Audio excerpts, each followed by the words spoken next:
Welcome to the Dynamics of Everyday Life,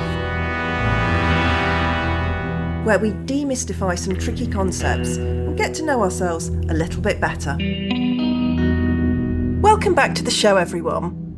Today I'm talking about an idea that we know well, laughter as a defence. And it's something I've tackled this week in my LinkedIn Live.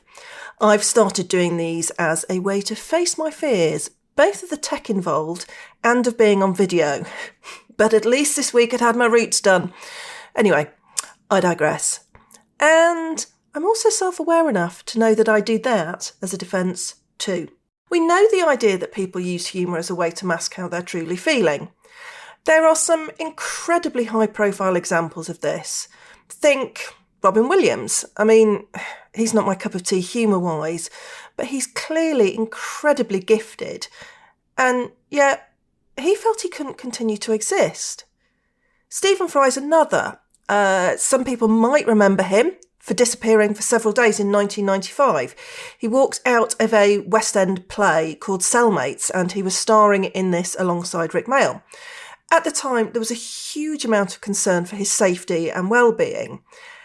He was found, I think there were police involved as well. Anyway, he was found to be safe and well, and later on he revealed that he'd experienced a profound depressive episode and some suicidal thoughts.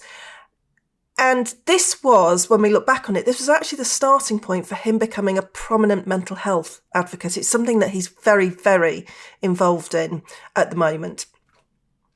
So what's going on here? And I mean at a deeper level. I think we all understand the generic concept that people use humour as a way of getting people to like us, almost on a superficial basis, and also to keep people at a manageable distance so that people don't see the real you, whatever that might be. But we aren't going for the basic understanding, the social media meme that lasts for 5 minutes. For me, when I start to think about humour, there's something more than just the obvious mask. From a psychodynamic perspective, jokes and humour is a really big deal. Freud dedicates a whole book to it in his 1905 publication, Jokes and Their Relation to the Unconscious, and it comes fairly early on in his writings, as do many of his fundamental works, particularly around the linking of psychodynamics and everyday life. And let's face it, he doesn't make a joke at some point. And he talks about jokes being a form of mental economy. It's a way for us to say something that would otherwise be censored or repressed. So a bit like dreams or slips of the tongue that reveal unconscious thoughts, jokes can do this too. And it's one way of us thinking about it is that they allow us to say what we actually can't say, but we still need to. And, you know, if you think about it, we have the well-known English proverb, many a true word spoken in jest. Freud splits the idea of jokes into two types. So we've got tendentious, and these are where they have an agenda, so maybe sexual, hostile or critical. And these are the ones that tend to be the most revealing. And then we've got innocent jokes. These are plays on words or ideas with no hidden intent. Not surprisingly, Freud isn't so interested in these. And the thing to remember is that most jokes that hit hard have a psychological charge. They're doing something under the surface. And this leads us on to think about jokes and humour as a defensive strategy. Remember, we use our defence mechanisms to unconsciously and sometimes consciously protect ourselves from unbearable anxiety. Humour as a defence is actually quite a brilliant strategy. It lets you keep functioning, and keep functioning at quite a high level. It can also be socially rewarded too. We like people who make us laugh. It can help us forget ourselves for a moment, or understand ourselves a bit more. Maybe we can be a bit kinder to ourselves if we can learn to not take ourselves too seriously. Do I care that people might laugh at my John Barrowman adoration? No, not in the slightest. I have never had what could be considered cool music tastes, but it doesn't make me any less of a person. Love me, love my love for John Barrowman. However, humour can also cover all kinds of things. So think about it, things like shame. If I make the joke first, you can't humiliate me. Grief. If I laugh, I don't have to feel the full weight of what I'm feeling.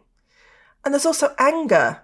Sarcasm, for example, lets me say something without actually owning it. Yet, sometimes humour doesn't feel funny. Sometimes it can actually feel a bit derailed, like it's missing the mark, or maybe someone hasn't read the room correctly. At times it can feel as if the mood is being kept artificially light for fear of going deeper into conversations that some people really don't want to have. And we've all been in the situation where someone's maybe made a joke and it's fallen flat, or it's just not landed well. I mean, maybe we've even been the one making the joke. We've said something and it's felt that there's tumbleweed slowly blowing across the room. And that's when a defence mechanism might be coming out to play. There's probably something else going on that might be wanting to make itself known to us. Humour really can be a double-edged sword.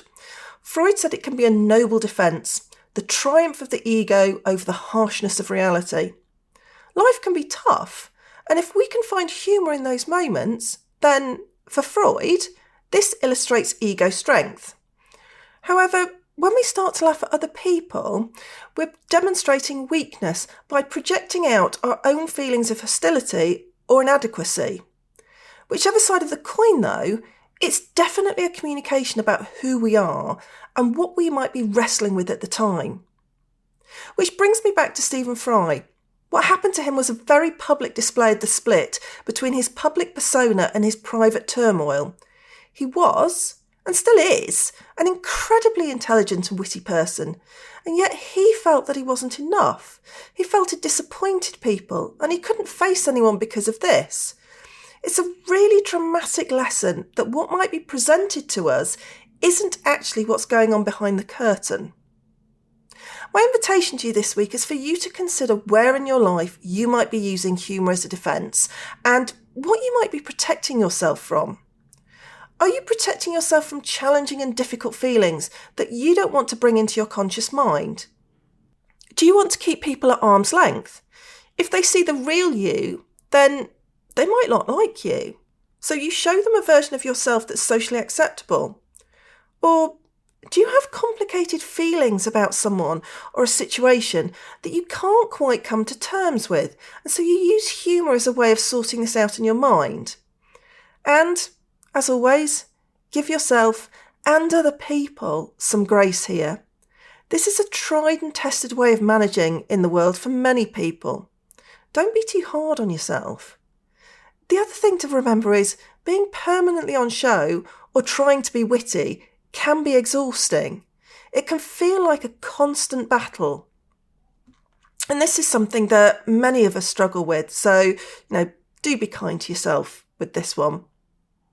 Before we close, I want to share with you a couple of things that are coming up. In early September, it's not long in the future, I'm doing a webinar with Scott Warren around our defence mechanisms, around particularly the ones that come into play when we're thinking about pricing. Always a tricky topic for us coaches. It's definitely worth coming along to that. And also, my course, Essential Psychodynamics for Coaches, starts again in September. The first round was incredible, a fabulous group of coaches. There was lots of learning and discussions. There's already people joining up now. It's shaping up to be a wonderful group. So if you don't want to miss out, come and join us and come and have some psychodynamic fun. Send me a DM or an email and we can have a chat. There's also my weekly LinkedIn Live sessions. I mentioned that at the start. I'm doing these on Monday afternoons at 2:30. So come along and join the fun in those. Unless it's a bank holiday, then I'll have my feet up and I'll be watching a James Bond film. And to finish off, as always, looking at ourselves at this level can be challenging and unnerving as we develop our awareness. So I'd always encourage that you do this at your own speed. If you feel you need some extra help around this, then I've put together a PDF resource sheet and you can find the link for this in the show notes. If you'd like to have a chat with me about psychodynamics or whether I'm the right coach, supervisor, trainer or mentor for you, then click on the link that's also in the show notes. Thanks for listening to this episode of The Dynamics of Everyday Life. Don't forget to subscribe wherever you get your podcasts. As well as producing this podcast, The Dynamics of Everyday Life has lots more psychodynamic fun going on, and you can find out more at dynamicsofeveryday.life.